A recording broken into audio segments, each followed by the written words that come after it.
Instead of watching Dungeons and Dragons, Honor Among Thieves or The Legend of Vox Machina with everyone else, I'll be fully immersed in the original D&D classics. The year 2000 marked the release of a movie simply titled Dungeons and Dragons. 2 hours later. How on earth did they manage to spend $50 million on this train wreck? This is easily the worst movie I have ever seen so far. Why are the characters so dumb and most of them are barely involved in the plot? What happened with the screenplay writer and how did this script make it to the big screen? And the film opens with a beautifully illustrated sewer where hooded figures steer water and pull heavy chains with no apparent purpose. The main villain, Prophion, descends to the sewer and gleefully breaks the only available item in the pile of junk, all just to retrieve a lollipop. Then he waves the lollipop in front of a dragon, who happens to live the next door. Come to me! Yeah, and then come to me. However, the dragon has no intention of listening to him, and therefore gets smacked in the head with a heavy door, biting the dust and staining everything around with blood. And as soon as the blood hits the water behind the sewer gate, it immediately ignites like kindling and delights the city's inhabitants with a magnificent spectacle. And only one Killjoy is dissatisfied with what's happening. Ridley, one of the main characters in the film. I'm telling you, this has got to be some twisted magic experiment gone seriously wrong. You think they care if anyone got hurt? Well, Ridley also doesn't seem to care about those who are bathing in the burning water in the cold of the night, as his face suddenly turns into a grimace and he begins to rant about robbing the magic school for no apparent reason. We'll break into the magic school. No. Think of what we could find in there. Trust me. Meanwhile, in the empty council chamber, Prophion is showcasing his acting skills by yelling about taking the scepter from Empress Savina. Why? Because f*** her. That's why. Although the Empress herself is of course for all that is good against all that is bad. I know this within the depths of my soul. The Major, named Who Cares, has no doubt in the Empress's righteousness. But how to convince the Council and defeat Prophion? You must outsmart him. It will be a challenging task for a girl who looks like a wood to outsmart a villain with such captivating facial expressions. Therefore, the old man immediately comes up with a brilliant plan. Suddenly he remembers that someone once told him about a certain scroll that tells something about a rod of some Savriel, and the whole trick of his plan is to give the Council the scepter of the Empress since they want it so much, and to flaunt with the new rod instead. Besides a cool design, it also comes with a built-in function to control red dragons. I must have that rod of Savriel. Prophion, are you stupid too? How do you imagine controlling dragons with a rod? What is it, a quadcopter for you? But the villain already yearns to control dragons, and without much thought sends his minion Damodar for the scroll. Where? To the magical school, and as we remember, two idiot friends were just about to rob it the very same night. Are you gonna jump? You gonna catch me? I promise, now jump! And for the break-in they chose the old pantry, filled with old bones, glass jars and other trash. Now we're talking. And as soon as Snails finds the only thing worth anything in this dump, a golden shield... It's too big. Put it back. Yeah, get it out of here, or the big frog cage won't fit. Pick it up. Come on. The couple displays wonders of thieving mastery, creating such a commotion in the barn that the old wizard and his assistant Marina, who were attempting to decipher a magical scroll in another part of the building, hear the noise, and Marina goes to check what it is all about. What are you doing?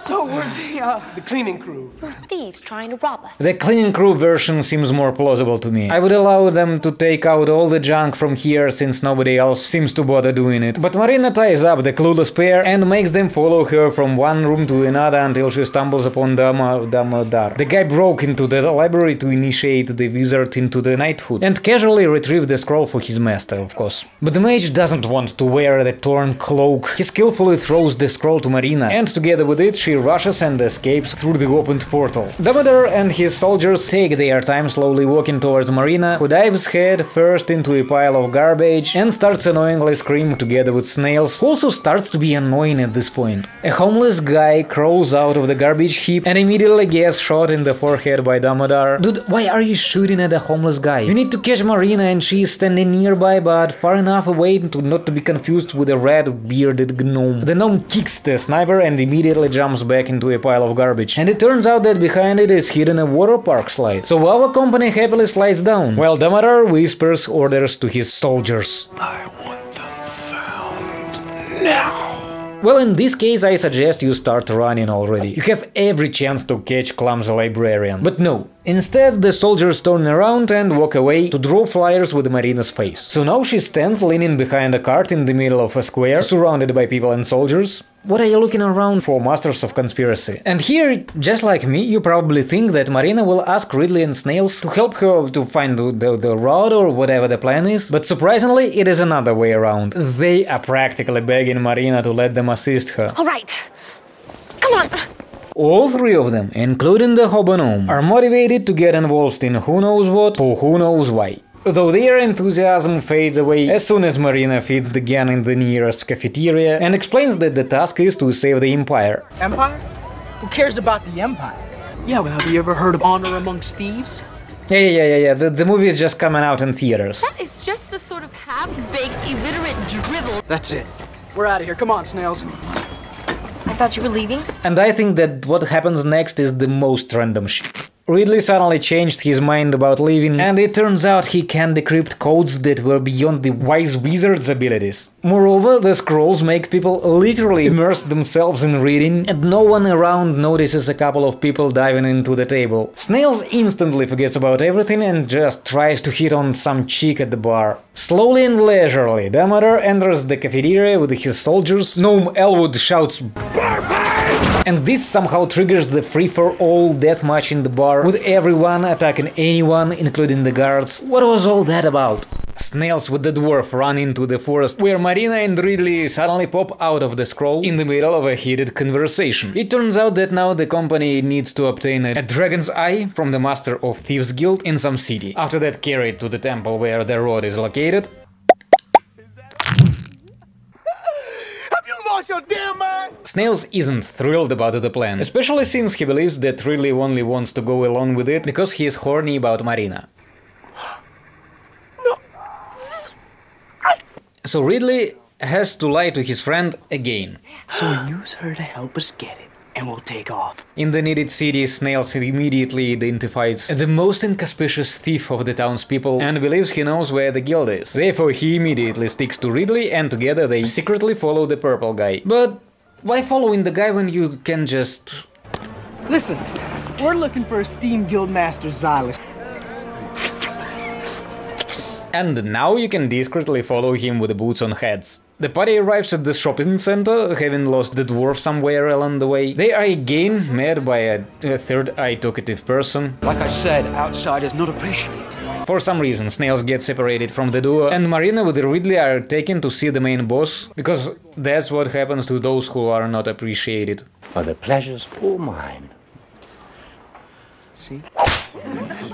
It turns out that getting a dragon's eye is not that difficult as they initially thought. One of them just needs to go through the simple maze. There are only 4 or 5 traps meant for children between the ages of 8 and 10 years old. The traps are visible to the audience, and one may need to watch around 5 walkthroughs, and on the 6th attempt it becomes quite easy to reach the finish line. Nevertheless, no one has been able to solve this task for 15 years. Why don't you give me what's rightfully mine?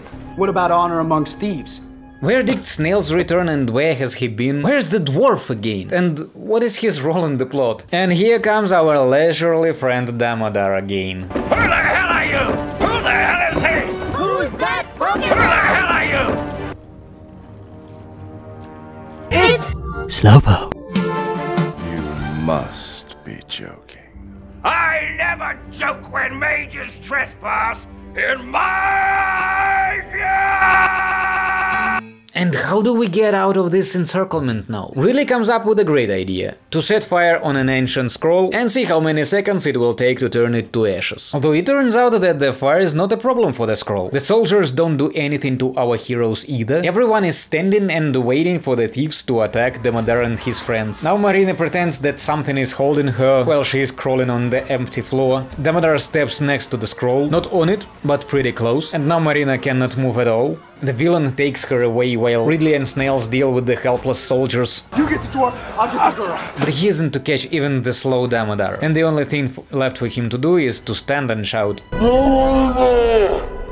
In the forest they meet Norda, the elf who serves the Empress Savina and has been following the group instead of arresting them. So you're the law, are you? I should have known. How should you know that? You see this lady for the first time in your life. Now her team plans to pursue Damodar, taking Snails and Ridley with them. Should they try to escape? Kill them. Let at least the dwarf go. He's not fulfilling even the role of furniture here, just whining all the time. The squad is pursuing Damodar at the same speed he moves from point 1 to point B, maybe slightly faster. But if Damodar sets up camp and we ride all night, we stand a good chance of cutting him off. The villains is already settled in the castle, so there is no point to be so urgent. There Marina is calmly resting in the dungeon while Damodar practices his theatrical skills in front of her.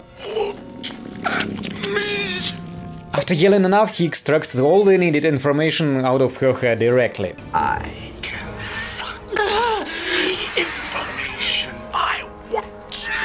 In the morning, Norda and her goons show up at Damodar's castle, and she sends 2 idiots on a mission that will determine the fate of Empress and the whole empire. What could possibly go wrong? And I don't really understand, since when did you switch from kill them if they try to escape to... This task they must complete alone.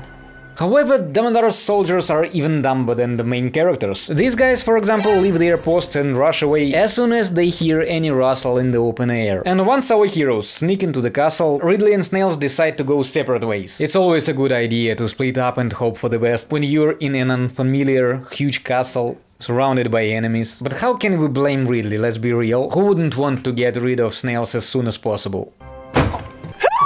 I'm Damodar.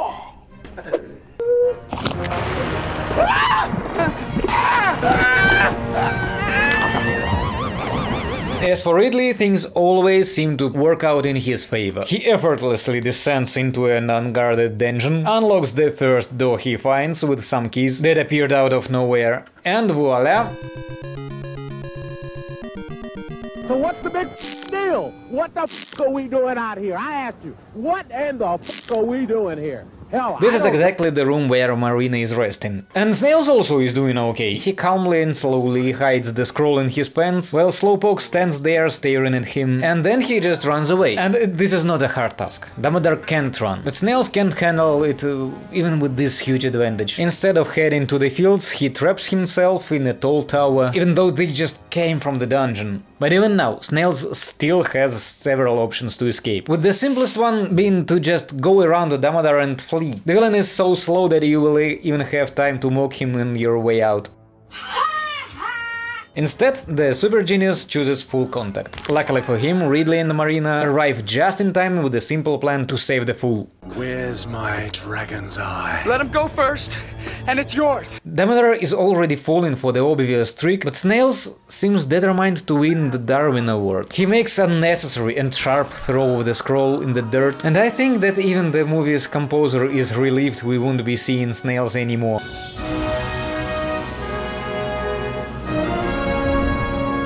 Instead of picking up the scroll and move away, Ridley goes for a melee attack and gets hit by Damodar, of course. If it weren't for Marina's lightning bolt, both these brainless thieves would be done for. But she manages to save at least Ridley, even though the fool gets dangerously injured. Meanwhile, in the dull hall of the dull console, the wooden Empress tries to outdo this illustrious actor in mimicry. I am not afraid. A wonderful performance. Yeah. I disagree. I personally think that she doesn't want to be in this movie at all. I ask you one last time. Will you submit and relinquish your scepter? I will not leave the Empire at the mercy. Now the elven police drags Ridley to the elven shaman, so he could listen to the wonderful dreams thief has been having. I had a dream. It was amazing. Life was exploding all around. And then Marina is forced to listen to his hysterics. No, you're wrong. No, you're wrong! If I had Mages listened and to him, commoners he should would be still treated be as alive. equals. She is fighting to change live what on the other you side. hate so much. After some screaming and swearing, the couple decides that it is time for a nice kiss. Next, the squad arrives at the dungeon where Savriel Wand is hidden, although in fact there is no sign of Elf Squad anymore. Norda, where are your people? And Norda herself also has now become just as useless as the gnome, serving only as a decoration. For some reason only Ridley is allowed to enter the dungeon, as if he has suddenly become the chosen one. The automatic door jammed, preventing the rest of the group from entering. Be careful. Don't worry, I'll be fine.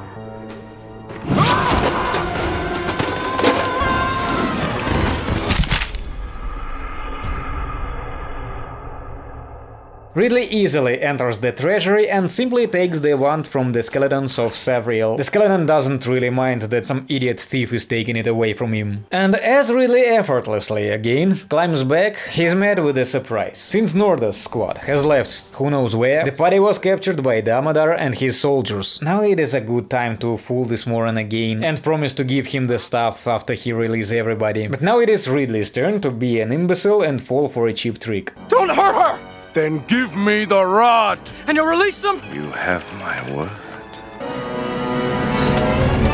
Kill them.